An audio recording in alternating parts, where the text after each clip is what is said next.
मारूफ अदाकारा आयजा खान और अदाकारा दानिश तैमूर के अपने बच्चों के साथ डांस वीडियो सोशल मीडिया पर वायरल हो गई।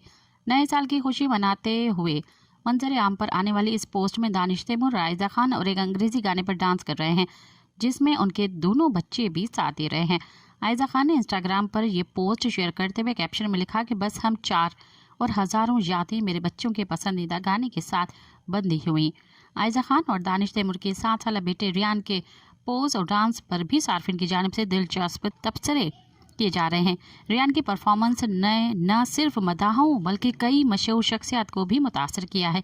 अदाकारा हिरा सुमरो ने वीडियो के कमेंट्स में लिखा कि रियान ने शो चुरा लिया और हुरैन बहुत क्यूट लग रही है। माँ बाप भी ठीक ही परफॉर्म कर रहे हैं।